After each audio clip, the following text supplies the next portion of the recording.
Usa kaming gabi mga kolog, mga auntie. Tuguti sab ko ninyo na mga sa katahuran nining mga oras sa mayong gabi, magandang gabi po sa inyo mga kabisyo. At kumusta naman po ang dagan, ang daloy ng ating lansangan ngayon mga kabisyo. Ang pagkakaalam ni Uncle Totoy, abay dito sa may bandang south or north po. Kung dadaan kayo, papunta kayo ng Cavite, o kaya papunta kayo ng Maynila, may flyover po dyan sa may EDSA. Ayan, no?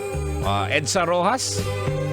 Habang ginagawa yan ngayon, abay, matraffic. Kigul to kigul pa rin siguro, no? Kasi kagabi, pag uwi ko, akala ko, maluwag na. Pero hindi. Medyo masikip pa rin mga kabisyo. So, yan yung mga daanan po na iwasan po natin. Kung po pwede na hindi muna tayo dumaan dyan sa mga banda dyan, no, sa may EDSA, Rojas, flyover, matraffic pa po. Anyways, ito pa rin ang ating programang Totoy na Love. Kasama niyo pa rin ang inyong Uncle Totoy. Ayan, no? Balik tayo sa trabaho po natin, no? Trabaho pa rin tayo. At least kahit papaano, abay, double pay. Awards talaga. Yung iba naman, walang pasok dahil nga holiday. Hindi naman po pwedeng pumasok kasi yun nga, holiday. Hindi naman sila sa operasyon. Hindi kagaya ni Uncle Totoy na kailangan nandito tayo. Oo. So anyways, yung mga kabisyo po natin na siguro nagsawa na. Nagsawa ng gumala. Simula pa siguro nung Holy Week. Tapos ngayon, nabibilang na siguro yung mga pera ninyo. Ang kagandahan na kasi mga kabisyo, pag holiday, abay, marami tayong pwedeng gawin. Hindi naman gala eh. Siguro may mga bagay-bagay, especially kung ikaw ay isang uncle, kasama mo yung mga pamangkin, mga anak ninyo, kasama yung pamilya, no? Ito siguro yung panahon na kung saan tingin-tingin ka sa mga paligid nyo, ha? Tingnan nyo kung wala bang problema. Halimbawa, yung gripo. Baka naman tumatagas na yung gripo. Yun ang ginagawa. Baka yung banda sa may dulo ng bahay o kaya sa second floor o kaya sa may bandang kusina, wala ng ilaw. Napapanahon na siguro para inyong ayusin. Ayan, no? Of course, tama-tama din. May nagpapa-shoutout po sa atin dito mga kabisyo, no? Ayan. Shoutout kay taga-kuan to, taga may General Gentry, Cavite, no? Nakikinig ngayon si Melba Kaubang. Ayan, pinapasabi ng anak niya na si Melissa lutuan daw siya ng chicken curry bukas. Uy, masarap yun, ha? Masarap siguro to magluto si Melba Kaubang, no? Oo, tama-tama yan kasi pag masarap magluto yung kasama, magaling din kumain yung kasama. Papakainin daw niya si kasama to? Hindi na. Ayan. Okay, lutuan mo daw ng paboritong chicken curry bukas ang kanyang anak. Okay. So, di ko na babanggitin kung saan galing, ha? Babanggitin ko ba? Sige, galing kay Matthew. Okay. At tingnan din natin dito sa mga nakatutoy din sa atin ngayon. May mga nag-message din sa atin. Shout out kay Jobert Bertodaso. Ayan. Good evening, Toy. Shout out sa lahat ng Bulacan Overdrive. Lalo na kay Yorme Rodjun Gabatino at Nels Besa Peñafiel. Ayan. Salamat from Team Colirit. Okay. Daming nakatutoy sa atin ngayon, no?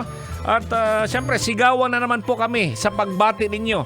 Ang saya-saya namin. Alright, sa by Belfast Avenue Canteen. Yan, beside po ng SM Fairview. Tabi po yan ng Shell Gasoline Station.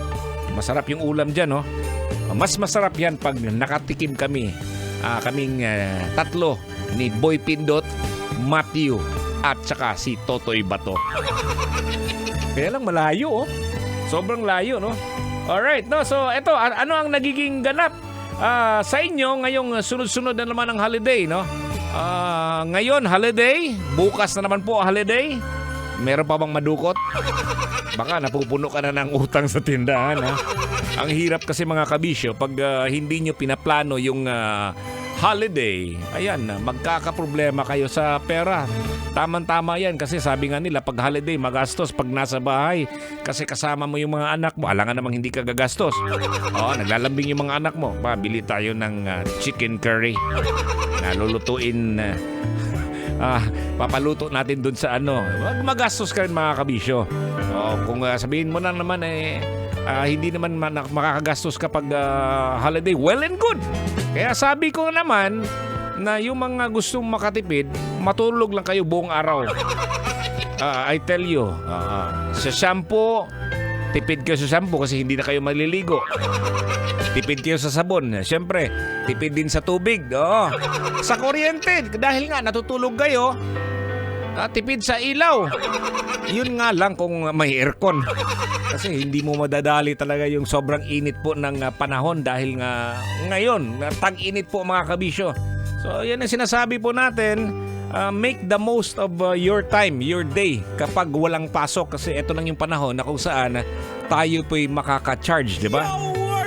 I-charge mo yung utak mo, i-reboot mo, kaya makapagpahinga ka. Depende po yan kasi yung iba naman kapag nakapag-recharge yan, kasama yung pamilya. Yung iba naman pagkasama yung pamilya, hindi nakapag-recharge kasi mas magastos, sakit sa ulo. Mas gugustuhin pa yung pag may pasok kasi yun nga, lahat libre. May pagkain sa opisina, libreng aircon. Di ba? Ayan. Shout out po sa ating mga gising na mga driver ngayon.